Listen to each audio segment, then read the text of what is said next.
దేవుడు మన యొక్క జీవితాల్లో ప్రేమించి అనుగ్రహించిన యొక్క మరి యొక్క అద్భుతమైన అవకాశాన్ని బట్టి దేవునికి మనం కృతజ్ఞతలు మనం చెల్లిద్దాం. మనం నమ్ముకున్న దేవుడు తన యొక్క వాక్యంతో మనల్ని ఆదరించే దేవుడు.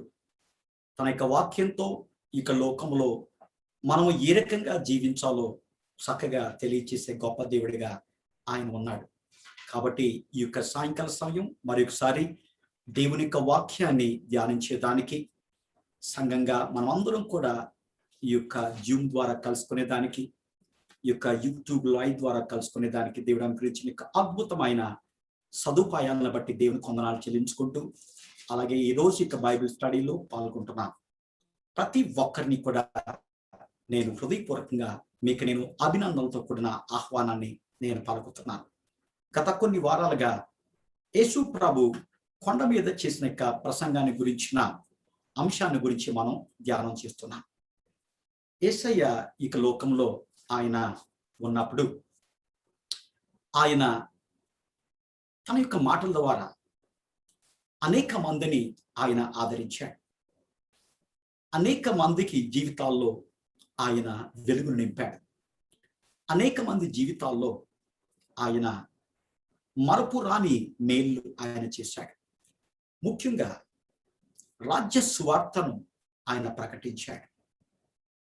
దేవునిలో ఈ రకంగా మనం ముందుకు ఉండాలి, దేవునిలో ఈ రకంగా మనం సాగిపోవాలి అని అనేకమైన విషయాలని ఆయన 3.5 సంవత్సరాల పరిచర్యలో ఆయన మనకు తెలియజేశాడు. ఈ యొక్క సమయంలో అలాంటి అద్భుతమైన ప్రసంగాన్ని, యేసు ప్రభు చేసిన యొక్క ప్రసంగాన్ని మన యొక్క జీవితాల్లో దేవునిలో బలపడేదానికి దేవుడు మనకు సహాయం చేస్తున్నాడు. మత్తయి సువార్త 5, 6, 7 అధ్యాయాలు, ఇక 3 అధ్యాయాలని కూడా కొండ మీద ప్రసంగం, సెర్మన్ ఆన్ ద మౌంట్ అని పిలువబడుతుంది. ఇక 3 అధ్యాయాల్లోని ప్రతి ఒక్క మాట కూడా యేసు ప్రభు పలికిన మాటగా వాక్యం మనకు సాక్ష్యమిస్తుంది. ఈ యొక్క సమయంలో గత దినాల్లో మనం మొదటిగా ధన్యతల గురించి మనం ధ్యానం చేసుకున్నాం. తర్వాత దేవుణ్ణి అనుసరిస్తున్న మనం విశ్వాసులుగా, క్రైస్తవులుగా ఇక లోకంలో ఉంటున్న మనం ఇక లోకానికి ఉప్పై ఉండాలి అనే యొక్క అంశాన్ని మనం ధ్యానం చేశాం. ఏ రకంగా మనం ఉప్పుగా ఉండాలి, ఉప్పులోని యొక్క లక్షణాలు ఏంటి అని అనేకమైన వాటిని మనం ధ్యానం చేశాం. తర్వాత మీరు ఇక లోకానికి వెలుగై ఉన్నారు అనే మాట మనం గత కొన్ని వారాలుగా మనం ధ్యానం చేశాం. ఈరోజు మనం మత్తయి సువార్త 5వ అధ్యాయం 17 నుంచి 22 వచనాల యొక్క లోని కొన్ని వచనాలు మనం ధ్యానం చేయబోతున్నాం. పరిశుద్ధ గ్రంథాలు మనం అందరం కూడా మనం కలిసి మత్తయి సువార్త 5వ అధ్యాయం 17 నుంచి 22 వచనాల వరకు మనం దేవుని యొక్క వాక్యాన్ని మనం చదువుకుందాం. మన యొక్క ప్రియ సహోదరి మంజు యొక్క వాక్య భాగాన్ని చదివి వినిపించాలని నేను మనం చేస్తున్నాను. మత్తయి సువార్త 5వ అధ్యాయము 17 నుంచి 22 వచనాల వరకు దేవుని యొక్క వాక్యాన్ని మనం చదువుకుందాం.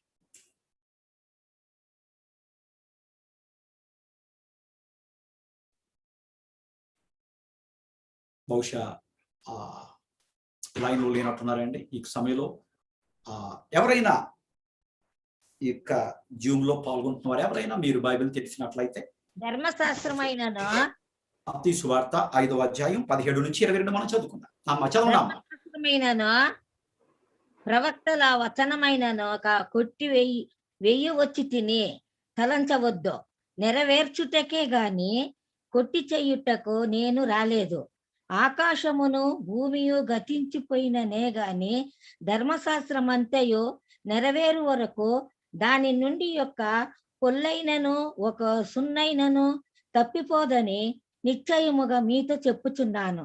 కాబట్టి ఈ ఆజ్ఞలలో మిగుల అల్పమైన యొక్క దానినైనను మీరి మనుషులకు అలాగున చెయ్యి బోధించువాడెవడో వాడు పరలోక రాజ్యంలో మిగులు అల్పుడైన బడును. అయితే వాటి కైగొనిని బోధించువాడెవడో వాడు పరలోక రాజ్యంలో గొప్పవాడను అనబడును. శాస్త్రుల నీతి కంటేను పరిసయ్యుల నీతి కంటేను మీ నీతి అధికము కాని ఎడల మీరు పరలోక రాజ్యములో ప్రవేశింపనేరని మీతో నిశ్చయముగా చెప్పుచున్నాను. నరహత్య చెయ్యవద్దు, నరహత్య చెయ్యువాడు విమర్శను లోగునను పూర్వీకులతో చెప్పబడిన మాట మీరు విన్నారు గదా.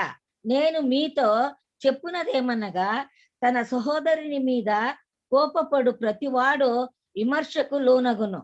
తన సహోదరిని చూచి వ్యర్థుడా అని చెప్పువాడు మహాసభకు లోనగును. ద్రోహి అని చెప్పువాడు నరహాగ్నికి లోనగును. దేవుడు వాక్యం దీవించుకుంటాడు. Thank you aunty. ఈ యొక్క సమయంలో మనం చదువుకున్న యొక్క మత్తయి సువార్త 5వ అధ్యాయము 17 నుంచి 22 వచనాల వరకు ఉన్న ఈ యొక్క భాగంలో 5 అంశాలని మనం ధ్యానం చేయబోతున్నాం. మొట్టమొదటిది, యేసు ప్రభు యొక్క పర్పస్ ఏంటి, ఎందుకు యేసు ప్రభు యొక్క లోకానికి వచ్చాడు అనేక దానికి సమాధానం మనం చూసినప్పుడు యేసు ప్రభు అని చెప్తున్నాడు, నేను ధర్మశాస్త్రమును గాని ప్రవక్తల వచనములను నెరవేర్చుటకే నేను ఇక లోకానికి నేను వచ్చా. వాటిని నేను కొట్టి వేసేదానికి నేను రాయలేదు. దీనిని బట్టి మనం అర్థము చేసుకోవాల్సింది ఏంటంటే, మన చేతిలో ఉన్న యొక్క పరిశుద్ధ గ్రంథం బైబిల్ అది ఒక పర్ఫెక్ట్ బుక్, ఒక సంపూర్ణమైన గ్రంథం. దీంట్లో పాత నిబంధన, కొత్త నిబంధన అని 2 భాగాలుగా ఉంటుంది. యేసు ప్రభు ముందు ఉన్న చరిత్ర పాత నిబంధన గ్రంథములో రాయబడింది. యేసు ప్రభు తర్వాత ఇక నూతన నిబంధనగా అది రాయబడింది. అనేక మంది ఈ యొక్క పరిశుద్ధ గ్రంథాన్ని రచయితలుగా ఉన్నప్పటికీ అందరినీ కూడా ఆత్మదేవుడు ఆయన ప్రతి ఒక్కడికి ఆత్మదేవుని యొక్క తలంపులతో ఈ యొక్క పరిశుద్ధ గ్రంథాన్ని ఆత్మదేవుడు రాయించాడు. ఈ యొక్క సమయంలో మనం గమనించవలసింది ఏంటంటే, బైబిల్లోని యొక్క ప్రతి పుస్తకం కూడా ఇంపార్టెంట్. బైబిల్లోని యొక్క 66 పుస్తకాలు కూడా మన యొక్క జీవితాల్లో మనము జాగ్రత్తగా అర్థము చేసుకొని దాంట్లోని యొక్క సారాంశాన్ని మనం పాటించే వారిగా మనం ఉండాలి. కొంతమందికి కొన్ని భిన్నాభిప్రాయాలు ఉంటాయి. నూతన నిబంధన మనం పాటిద్దాం, పాత నిబంధన అనేది పాత కాలకు సంబంధించింది. కానీ యేసు ప్రభువే చాలా ఈ యొక్క ప్రశ్నకు ఆయన క్లారిటీ ఇస్తున్నాడు. చూడండి, ధర్మశాస్త్రము ప్రవక్తల వచనములు ఇవి 2 కూడా కలిపితేనే పాత నిబంధన గ్రంథం. సో వాటిని నెరవేర్చుటకే నేను వచ్చాను, వాటిని నేను కొట్టివేసేదానికి నేను రాలేదు. కాబట్టి యేసు ప్రభువే కొట్టివేయలేదు కాబట్టి ఇక లోకంలోని మనకు ఎలాంటి అధికారం కూడా లేదు. కాబట్టి మొట్టమొదటిగా మనం నేర్చుకునే అంశం ఏంటంటే, బైబిల్లోని యొక్క 66 పుస్తకాలు కూడా అవి ఒక అద్భుతమైన గ్రంథాలుగా దేవుడు పరిశుద్ధ గ్రంథములో ఆయన సమకూర్చాడు. ప్రతి పుస్తకాన్ని కూడా మనం చదవాలి, ప్రతి పుస్తకంలోని యొక్క అర్థాన్ని మనం గ్రహించాలి. ప్రతి పుస్తకము కూడా అది మన యొక్క జీవితాల్లో శ్రేష్టమైనది అని మనం ఎంచుకొని పరిశుద్ధ గ్రంథంలోని 66 పుస్తకాలకు మనము ప్రాధాన్యత ఇచ్చేవారిగా మన యొక్క జీవితాల్లో మనం ఉందాం. అది మొట్టమొదటిగా మనం నేర్చుకునే అంశం. రెండవ అంశాన్ని మనం చూసినప్పుడు, పరలోక రాజ్యములో అల్పుడు ఎవరు, పరలోక రాజ్యంలో గొప్పవాడు ఎవరు అనేక ప్రశ్నకు యేసు ప్రభు చాలా చక్కగా ఆయన సమాధానం చెప్పాడు. ఈ సమయంలో ఒక ప్రశ్న నేను అడిగినప్పుడు ఆ యొక్క ప్రశ్నకు ప్రతి ఒక్కరు కూడా ఈ రకంగా సమాధానం చెప్తారు. పరలోకములో మీరు ఈ రకంగా ఉండాలని కోరుకుంటున్నారు అని నేను అడిగినప్పుడు అందరూ కూడా మేము పరలోకములో ఫస్ట్ ఉండాలండి, ఆ పరలోకములో ఉన్న మేము గొప్ప వాళ్ళగా మేము ఉండాలి, అల్పులుగా మేము ఉండకూడదు అనే ఆశ మనందరి జీవితాల్లో కూడా ఉంటుంది. ఈ సమయంలో దానికి కూడా ఈ లోకములో మనము గొప్ప వాళ్ళగా ఉండొచ్చు, ఇక లోకములో ఒక గొప్ప స్థితిలో మనం ఉండొచ్చు, ఇక లోకములో మనం గొప్ప హోదాలో ఉండొచ్చు. కానీ దేవుడు కోరుకుంటున్నది ఏంటంటే, దేవుని యొక్క బిడ్డలుగా మనం పరలోకములో ఒక గొప్ప వారిగా మనం ఉండాలని దేవుడు కోరుకుంటున్నాడు. కాబట్టి పరలోకములో నువ్వు గొప్పవాడిగా నువ్వు ఉండాలంటే, నేను ఉండాలంటే ఏమి చేయాలంటే, మిగుల అల్పమైన ఆజ్ఞల విషయములో మనము తూచా తప్పకుండా వాటిని అనుసరించి వాటిని మనం ఏం చేయాలి, ఇతరులకు మనం తెలియచేయాలి. కాబట్టి పరలోకంలో ఎవరు గొప్పవారు అనే ప్రశ్నకు సమాధానం ఏంటంటే, యేసు ప్రభు చెబుతున్నాడు, నేను ఈ ఆజ్ఞలు చెబుతున్నాను. నేను కొన్ని ఆజ్ఞలు మీరు చాలా గొప్ప ఆజ్ఞలు అనుకుంటారు, కొన్ని ఆజ్ఞలు అల్పమైనవి అని మీరు అనుకుంటారు. కానీ నేను చెప్తున్న మాట ఏంటంటే, మీరు పరలోకములో గొప్పవారిగా మీరు ఉండాలంటే అల్పమైన ఆజ్ఞలలో ఒకదాన్ని కూడా మీరు మీరకుండా,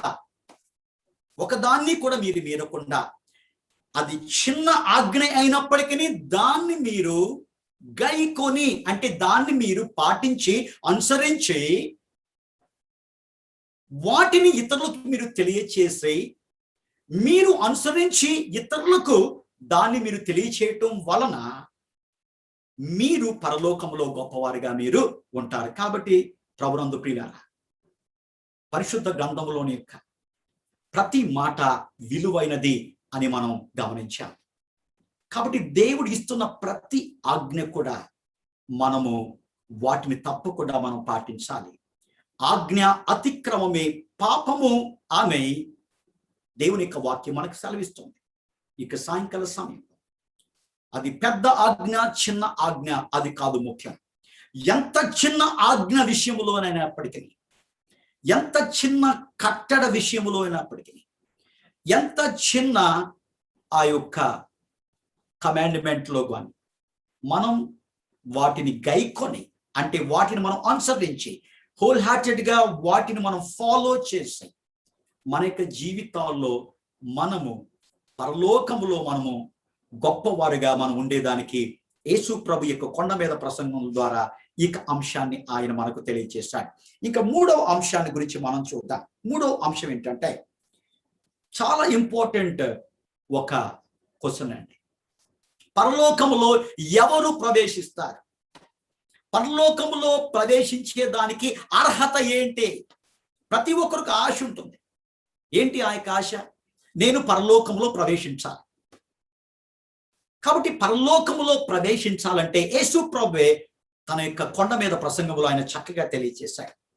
ఏమనంటే, చూడండి ప్రియులారా, మీ నీతి పరిసయ్యుల నీతి కంటే, తర్వాత శాస్త్రుల నీతి కంటే అధికము కాని ఎడల మీరు పరలోకములో మీరు ప్రవేశించాలి. అంటే పరలోకములో మనం ప్రవేశించాలంటే శాస్త్రుల నీతి కంటే, పరిసయ్యుల నీతి కంటే మన నీతి అధికముగా ఉండాలి. ఏంటి పరిసయ్యుల నీతి, శాస్త్రుల నీతి? పరిసయ్యులకు శాస్త్రులకు ఉన్న నీతి స్వనీతి. కానీ స్వనీతి వలన పరలోక రాజ్యంలో నువ్వు ప్రవేశించలేవు. నువ్వు ఎన్ని మంచి కార్యాలైనా చేయి, ఆ యొక్క మంచి కార్యాలు నిన్ను పరలోకంలోనికి తీసుకువెళ్ళలేవు. దైవ నీతి మన యొక్క జీవితాల్లో మనము పాటించినప్పుడు మనకు నీతి ఎవరో తెలుసా అండి? యేసు ప్రభు. ఆయనే మనకు నీతి ఆయను. కాబట్టి ఆ యొక్క నీతి ద్వారా ఆ నీతిని మనం అనుసరించినప్పుడు మన జీవితాల్లో మనం పరలోక రాజ్యంలో మనం ఏం చేస్తాం? ప్రవేశిస్తాం. కాబట్టి ఈ సమయంలో పరిసయ్యులు శాస్త్రుల నీతి కంటే మన నీతి అధికముగా ఉండిన ఎడల తప్పక మనం అందరం కూడా పరలోకములో మనం ప్రవేశిస్తాం అని యేసు ప్రభు తెలియజేశాడు. కాబట్టి శాస్త్రుల నీతి, పరిసయ్యుల నీతి అది స్వనీతి. దానికంటే అధికమైన నీతి దైవనీతి. కాబట్టి ఆ యొక్క దైవ నీతితో ఇక లోకములో మనం జీవించినప్పుడు మనం తప్పక పరలోక రాజ్యంలో మనం ప్రవేశిస్తాం. తర్వాత 4వ అంశాన్ని గురించి మనం ధ్యానం చేయబోతున్నాం. 4వ అంశం ఏంటంటే, ఈ యొక్క దాంట్లో మనం 21వ వచనం మనం చూసినప్పుడు, నరహత్య చేయవద్దు, చేయువాడు విమర్శకు లోనగును అని యేసు ప్రభు చెప్పాడు. పాత నిబంధన యొక్క 10 ఆజ్ఞల్లో ఒక ఆజ్ఞ ఏంటంటే నరహత్య చేయకూడదు. పాత నిబంధనలు మనం చూసినప్పుడు ఎవరైనా నరహత్య చేసిన వాళ్ళను విచారించి విమర్శ చేసి వారి యొక్క నేరం రుజువు అయితే వెంటనే వారికి మరణ శిక్ష విధించేవాళ్ళు. అది పాత నిబంధన యొక్క మోషే ధర్మశాస్త్రం యొక్క నీతి, మోషే ధర్మశాస్త్రం యొక్క కట్టడ, మోషే ధర్మశాస్త్రం యొక్క ఆజ్ఞ. కాబట్టి ఈ సమయంలో దానిని ఇంకా యేసు ప్రభు రిఫైన్ చేస్తున్నాడు. చూడండి, మీరు మనిషిని మీరు చంపితేనే మీరు నరహత్య చేసినట్లు కాదు అని, మనుషుల వలన మనుషులకు మనము దేవుని యొక్క బిడ్డలుగా మనం ఎలాంటి జాగ్రత్త మనుషుల పట్ల మనం కలిగి ఉండాలని యేసు ప్రభు చాలా చక్కగా ఆయన క్రింది వచనాల్లో తెలియజేస్తున్నాడు. కాబట్టి ప్రభునందు ప్రియులారా, నరహత్య మనం చేయట్లేదని మనం చాలా మంది అనుకొని మనం సమర్థించుకుంటున్నాం. కానీ మన యొక్క మాటలతో, మన యొక్క చేతలతో అనేక మందిని మనం హింసించే వారిగా మనం ఉన్నప్పుడు దేవుడు చెప్తున్నాడు, మీరు కూడా నరహత్య చేసిన వాళ్ళగా నేను లెక్క పెడతాను. కాబట్టి పరిశుద్ధ గ్రంథంలో ఒక మాట మనం చూసినప్పుడు, ఈ లోకంలో దేవుని యొక్క బిడ్డలుగా ఉన్న మనం ఇతరులకు క్షేమమును అభివృద్ధి కలిగించే మాటలు మనం మాట్లాడాలి. ఇతరుల పట్ల అనుకూల వచనమే మనం మాట్లాడాలి. మన యొక్క నోటి నుంచి రావాల్సింది ఏంటంటే అనుకూల వచనం. మన యొక్క నోటి నుంచి రావాల్సింది ఇతరులకు క్షేమాన్ని, అభివృద్ధిని, సంతోషాన్ని, ఆనందాన్ని, ఉత్సాహాన్ని, ప్రోత్సాహాన్ని కలిగించే మాటలు మన యొక్క జీవితాల్లో మనం వాడాలి. ముఖ్యంగా ఇతరుల పట్ల మనం చాలా జాగ్రత్త కలిగి మనం ఉండాలి. దేవుడు చెప్తున్నాడు, నిన్ను వలె నీ పొరుగువాన్ని ప్రేమించు. నిన్ను వలె నీ పొరుగువాన్ని ప్రేమించడం అంటే నీ పొరుగువాని పట్ల నువ్వు చాలా జాగ్రత్తగా నువ్వు వ్యవహరించు. నీ పొరుగువాని పట్ల నీ మాటలు చాలా జాగ్రత్తగా నువ్వు ఉంచుకో అని చెప్పి ఒక అద్భుతమైన అంశాన్ని 5వ అంశంగా దేవుడు మనకు తెలియజేస్తున్నాడు. అది 22వ వచనాన్ని మనం చూసినప్పుడు, తన సహోదరుని మీద కోపపడువానికి ఏమవుద్దంటే వాడు విమర్శకు లోనగును. విమర్శ ఏంటంటే జడ్జిమెంట్. ఒకసారి ఆలోచించారు, యేసు ప్రభు పాత నిబంధనలోని యొక్క నరహత్య చేయకూడదు అనే మాటకు ఆయన 3 రకాలుగా ఆయన ఏం చెప్తున్నాడంటే వాటిని ఫైన్ ట్యూన్ చేస్తున్నాడు. చాలా మంది మనం అనుకుంటాం, నేను నరహత్య చేయట్లేదు, నేను ఎవరిని నేను చంపట్లేదని మనం సమర్థించుకుంటాం. కానీ యేసు ప్రభు చెప్తున్నాడు, నీ సహోదరుని విషయంలో నువ్వు కోపపడినట్లయితే ఏమవుతుంది? నువ్వు విమర్శకు లోనవుతావు. అంటే ఏంటి? జడ్జిమెంట్ కి నిన్ను అది దారి తీస్తుంది. దేవుడు అడుగుతాడు జడ్జిమెంట్ లో, ఇతరులకు ప్రేమ చూపించవలసిన నువ్వు, ఇతరుల పట్ల అనుకూల వచనం మాట్లాడవలసిన నువ్వు, ఇతరుల పట్ల క్షేమాన్ని అభివృద్ధి కలిగించే మాటలు మాట్లాడవలసిన నువ్వు, ఎందుకు కోపంతో నువ్వు మాట్లాడావు? ఎందుకు నీ ప్రతాపాన్ని చూపించావు? ఎందుకు కోపంతో పౌరుషంతో నువ్వు మాటలు మాట్లాడావు అని దేవుడు ఆయన మనల్ని ఏం చేస్తాడు? విమర్శలోనికి ఆయన తీసుకొస్తాడు. కాబట్టి ప్రభునందు ప్రియులారా, దేవుని యొక్క బిడ్డలుగా మన జీవితాల్లో కోపాన్ని మనం కంట్రోల్ చేసుకుందాం. బైబిల్లో ఒక మాట ఉంది, కోపపడుడి కానీ పాపం చేయడి. చాలా వరకు కూడా ఆ కోపాన్ని కంట్రోల్ చేసుకుపోవటం వల్ల అది పాపానికి దారితీస్తుంది. కయ్యనికి కోపం వచ్చింది. కోపం అంటే ఫస్ట్ జ్ఞాపకం రావాల్సింది ఎవరంటే కయ్యను. మనకి కయ్యని కోపం వచ్చింది. ఎందుకు కోపం వచ్చింది? తాను తన యొక్క తమ్ముడైన హెబెల్ ఇద్దరు కూడా దేవునికి అర్పణ తీసుకునే దానికి వెళ్ళారు. కయ్యనును అతని అర్పణను దేవుడు లక్ష్య పెట్టలేదు.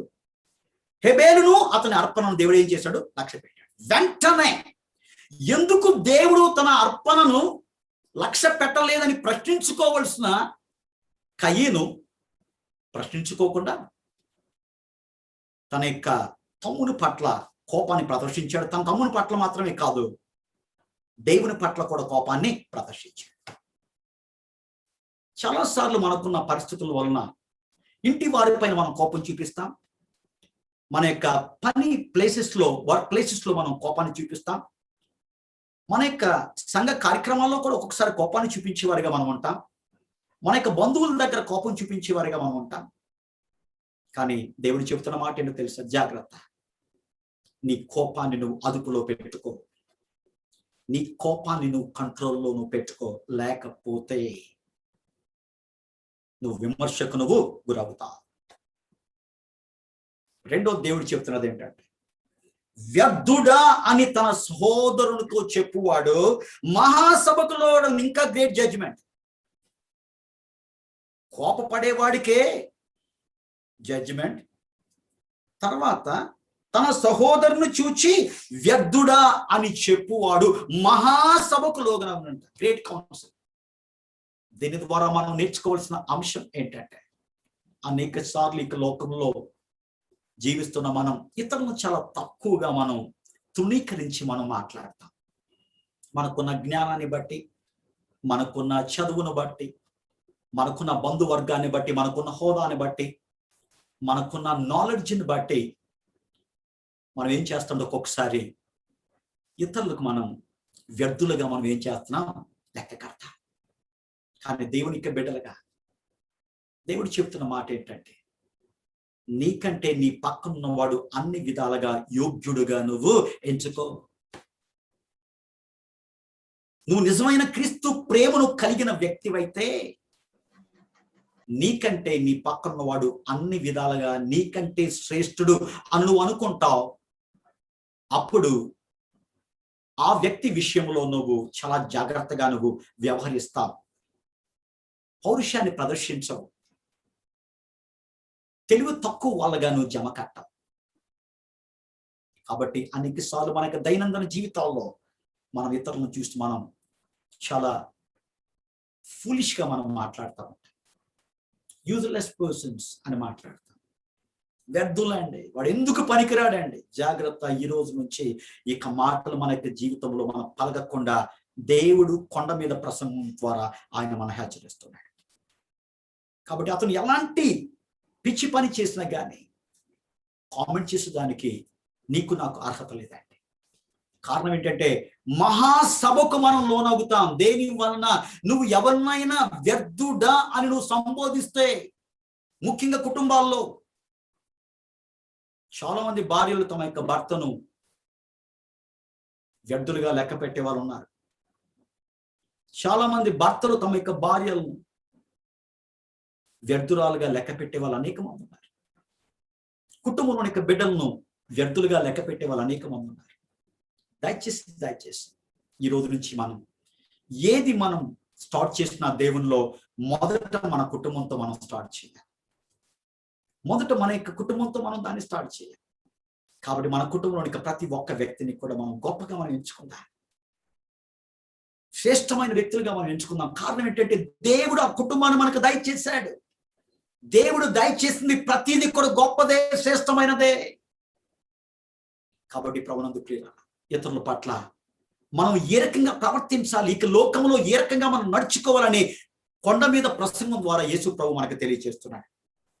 కాబట్టి ఈరోజు ఆఖరిగా మనం ధ్యానం చేసే యేసు ప్రభు చెప్పిన మరి ఒక మాట, ద్రోహి అని చెప్పువాడు నరకాగ్నికి లోన. ఇది కూడా చాలా సార్లు మన యొక్క దైనందిన జీవితాలు మనం వాడుతూ ఉంటాం. బ్రదర్ వాడు నాకు ద్రోహం చేశాడు, ద్రోహి బ్రదర్ అంట. ఒకప్పుడు దేవుని దగ్గర రాకముందు అలాంటి మాటలు మాట్లాడా, కానీ దేవుని దగ్గర వచ్చి దేవుని యొక్క ప్రేమను రుచి చూచి అనేకమైన ద్రోహాలు చేసిన మన జీవితాలను దేవుడు క్షమించి నీతిమంతులుగా, పరిశుద్ధులుగా, తన యొక్క బిడ్డలుగా, తన యొక్క సొత్తులుగా ఇక లోకంలో ఆయన ఒక ప్రత్యేకమైన స్థితిని ఆయన మనకు దయచేసిన ఆయన ద్వారా క్షమాపణ పొందిన మనం అలాంటి క్షమాపణ గుణాన్ని ఇతరుల పట్ల కూడా మనం కలిగి ఉండాలి.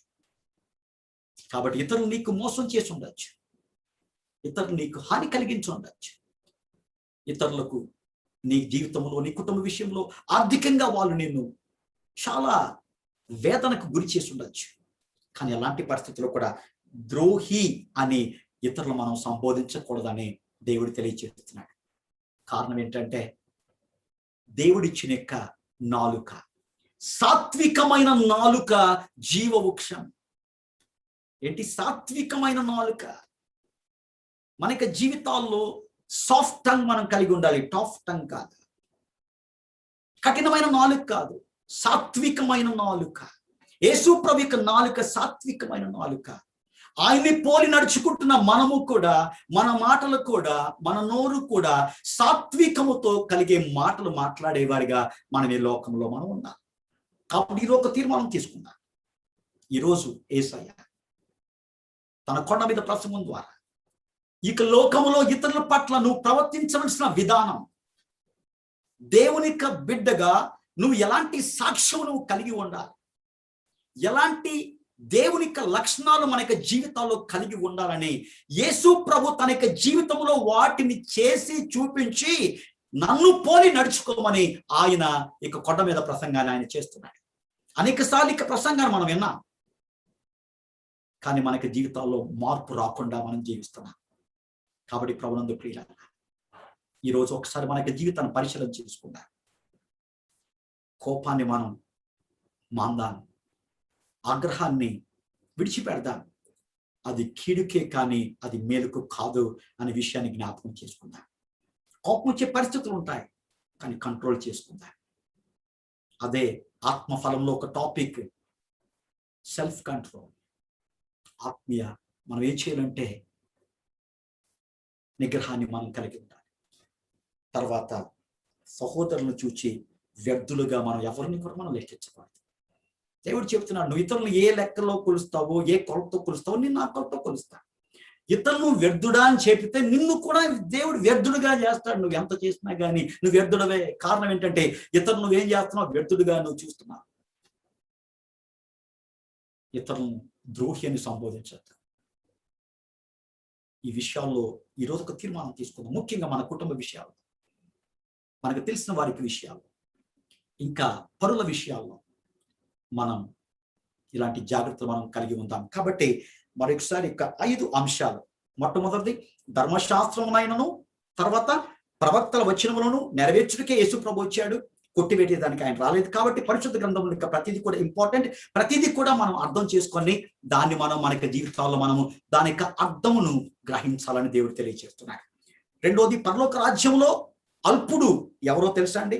మిగులు అల్పమైన ఆజ్ఞను మీరిన వాడు, తర్వాత ఆ రకంగా మనుషులకు బోధించువాడు. మరి పరలోక రాజ్యంలో గొప్పవాడు ఎవరు? మిగులు అల్పమైన ఆజ్ఞను గైకొని బోధించువాడు. తర్వాత మూడవది యేసయ్య చెప్పేది, శాస్త్రుల నీతి కంటే పరిశీల నీతి కంటే మీ నీతి అధికము కాని యెడల మీరు పరలోక రాజ్యంలో ప్రవేశించరు. కాబట్టి స్వనీతి దేవుని యొక్క రాజ్యంలోనికి మనం చేర్చదు.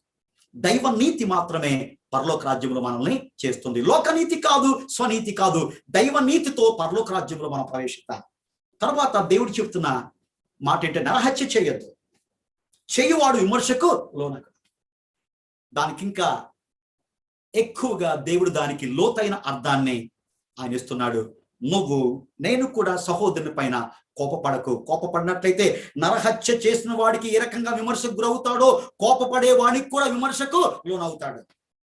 వ్యర్థుడా అని చెప్పువాడు మహాసభకు లోనవుతాడు. ద్రోహి అని చెప్పువాడు నరకాగ్నికి. ఎంత భయంకరమైన మాట ఒకసారి ఆలోచించేద్దాం.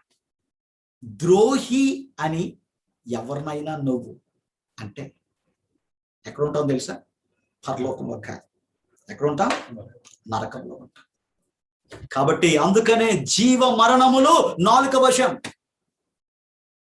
కాబట్టి పరలోకానికి వెళ్ళాలా, నరకానికి వెళ్ళాలా, నీ నాలుక పైన ఉంది, నీ మాటల పైన ఆధారపడి, నీ నోటి పైన ఆధారపడి ఉంది, ఇతరులతో నువ్వు ప్రవర్తించే ఆ విధానం పైన ఆధారపడి ఉంది. ఈ రకంగా మన యొక్క జీవితాలను పరిశీలన చేసుకొని యేసు ప్రభు యొక్క మాటలకు విలువించి ఆ రకంగా మన యొక్క జీవితాలు మనం కొనసాగుదాం. ఆ రకంగా ఉండేదానికి పరిశుద్ధాత్మ దేవుడు మనకు సహాయం చేసి నడిపించును గాక. తల వంచి కళ్ళు మూసుకుందా. ఒక నిమిషం దేవుని యొక్క గ్రంథ విషయంలో నువ్వు అనేకమైన డౌట్స్ నీకు ఉన్నాయేమో. పాత నిబంధన గతించిపోయింది, నూతన నిబంధన ప్రస్తుతం మనం ఆచరించాలి, అలాంటి డౌట్స్, అనుమానాలు నీకున్నాయేమో. ఈరోజు ఆ అనుమానాన్ని దేవుడు పటాపంచలు చేశాడు. పరిశుద్ధ గ్రంథం 66 పుస్తకాలు, అది పరిశుద్ధ గ్రంథం. యేసు ప్రభువే కొట్టి వేయలేదు, ఇంకా మనం ఎవరండి? కాబట్టి పరిశుద్ధ గ్రంథం యొక్క ప్రతి పుస్తకం యొక్క విలువను మనం గమనిద్దాం, ధ్యానిద్దాం. దాని ద్వారా ఆత్మీయంగా దేవుల్లో మనం బలపడదాం. ఇతరుల పట్ల మనం జాగ్రత్త కలిగి ఉంటాం. ఇతరుల పట్ల మన నోటిని ఆధీనంలో పెట్టుకుందాం. నువ్వు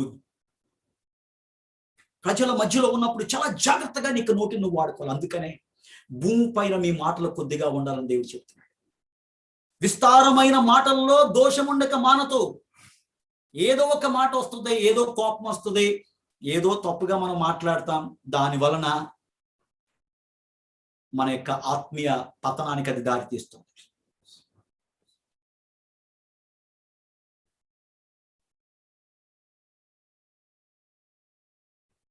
మా ప్రభువుని మీకు వందనాలు నాయన. మీరు మాకు వినిపించిన యొక్క ఆత్మీయ సత్యాల ప్రకారం మా యొక్క జీవితంలో కొనసాగే కృపను మీరు మాకు ఇచ్చి నడిపిస్తారని యేసు నామములో స్తుతించి వేడుకుంటున్నాను తండ్రి. ఆమేన్. ఈ యొక్క సమయంలో ఒక 5 నిమిషాలు